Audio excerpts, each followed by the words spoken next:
అందరికీ నమస్తే అండి. నేను మీ Varaprasad Sunkesula. Welcome to scheme star channel.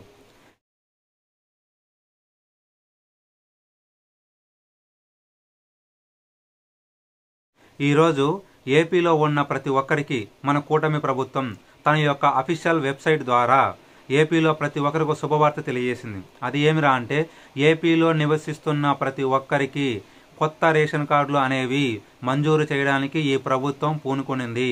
అది ఎప్పటి నుంచి రా అంటే, ఈ కూటమి ప్రభుత్వం డిసెంబర్ 2వ తేదీ నుండి అలాగే డిసెంబర్ 28వ తేదీ వరకు రేషన్ కార్డుకు సంబంధించిన అప్లికేషన్ ఫాములు తీసుకోవడం జరుగుతుంది. ఎవరైనా సరే కొత్తగా రేషన్ కార్డు తీసుకోవాలన్నా, అలాగే యాడింగ్ చేసుకోవాలన్నా, అలాగే రేషన్ కార్డులో నుంచి వేర్ అవ్వాలన్నా వారందరికీ డిసెంబర్ 2వ తేదీ నుండి డిసెంబర్ 28వ తేదీ వరకు అప్లికేషన్ ఫాములు మన కూటమి ప్రభుత్వం తీసుకునేదానికి నిర్ణయం తీసుకునింది. ఈ అప్లికేషన్ ఫామ్లో ఎక్కడ తీసుకోవాలి, ఎలా తీసుకోవాలి, ఆ అప్లికేషన్ ఫామ్ ఎలా ఉంటుంది అని ఇంకా విధి విధానాలు వదలలేదు. అది వదిలిన వెంటనే మీకు నెక్స్ట్ వీడియో ద్వారా మన అఫీషియల్ వాట్సాప్ ఛానల్లో కానీ టెలిగ్రామ్లో కానీ అప్లికేషన్ ఫామ్ మీకు ఇవ్వడం జరుగుతుంది. అలాగే ఎలా అప్లై చేయాలి, ఎక్కడ అప్లై చేయాలి అనేది ప్రతి ఒక్కటి మీకు ఈ వీడియో ద్వారా అందించడం జరుగుతుంది. మన ఛానల్ని ప్రతి ఒక్కరు సబ్స్క్రైబ్ చేసి లైక్ చేయండి. అలాగే ఈ ప్రభుత్వం దీనికి సంబంధించిన కొన్ని విషయాలు కూడా తెలియజేసింది. డిసెంబర్ 2వ తేదీ నుండి డిసెంబర్ 28వ తేదీ వరకు రేషన్ కార్డుకు సంబంధించిన అప్లికేషన్ ఫామ్లు తీసుకోవడం జరుగుతుంది. అలాగే సంక్రాంతి లోపు ఈ అప్లికేషన్ ఫాములన్నీ ఎటువంటి ప్రాబ్లం లేకోకుండా ఉంటే వాటిని అప్రూవ్ చేసి కార్డులు కూడా జారీ చేస్తాము అని చెప్పారు. గత ప్రభుత్వంలో 6th స్టెప్ వెరిఫికేషన్ అనేది ఉండింది. అంటే 300 యూనిట్లు మాత్రమే కరెంటు బిల్లు ఉండాలి, అలాగే కారు ఉండకూడదు, అలాగే ఇన్కమ్ ట్యాక్స్ కట్టకూడదని 6 స్టెప్ వెరిఫికేషన్ బేస్ చేసుకొని ఏ పథకమైనా ఇచ్చేవాళ్ళు.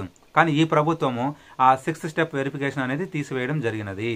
అలాగే ఈ ప్రభుత్వం ఏం చెబుతుందిరా అంటే, ఏపీలో ఉన్న ప్రతి ఒక్కరికి కేంద్ర ప్రభుత్వం లేదా రాష్ట్ర ప్రభుత్వం అందిస్తున్న ప్రతి పథకం అందాలంటే ప్రతి ఒక్కరికి ఖచ్చితంగా రేషన్ కార్డు ఉండాలి అని చెప్పింది. ఫర్ ఎగ్జాంపుల్, మన కూటమి ప్రభుత్వం ఇస్తున్న సూపర్ 6 పథకాలు కావాలన్నా ఖచ్చితంగా వాళ్ళకి రేషన్ కార్డు అనేది ఉండాలని ఈ ప్రభుత్వం తెలియజేసింది. ఫర్ ఎగ్జాంపుల్, మీకు ఫ్రీ గ్యాస్ కావాలన్నా, ఫ్రీ బస్సు కావాలన్నా, అలాగే రైతు భరోసా కావాలన్నా, అలాగే ఎన్టీఆర్ భరోసా పెన్షన్ కావాలన్నా, అలాగే విద్యార్థులకు స్కాలర్షిప్ కావాలన్నా, అలాగే ఆడబిడ్డ నిధి కింద నెల ఇచ్చే 1500 కావాలన్నా, ఏది కావాలన్నా ఖచ్చితంగా రేషన్ కార్డు అనేది ఉండాలి. రేషన్ కార్డు ఉన్న వాళ్ళకు మాత్రమే ఈ సూపర్ 6 పథకాలు అనేవి వర్తిస్తాయని మన కూటమి ప్రభుత్వం కరాఖండిగా చెప్పేసింది. కాబట్టి డిసెంబర్ 2వ తేదీ నుండి మీకు రేషన్ కార్డు లేకోకుండా ఉంటే ఖచ్చితంగా రేషన్ కార్డుకు సంబంధించిన డాక్యుమెంట్స్ అన్నీ తీసుకొని రెడీగా ఉండండి. ఆ రేషన్ కార్డుకు యాడింగ్కు ఏ డాక్యుమెంట్స్ కావాలి, అలాగే మైగ్రేషన్కి ఏ డాక్యుమెంట్స్ కావాలి, అలాగే సపరేట్ అవ్వడానికి ఏ డాక్యుమెంట్స్ కావాలి, అన్ని ప్రతిదీ ఒక్కొక్క వీడియో ద్వారా తెలియజేస్తాను. ప్రతి ఒక్కరూ మన ఛానల్ను సబ్స్క్రైబ్ చేసి లైక్ చేసి షేర్ చేయండి.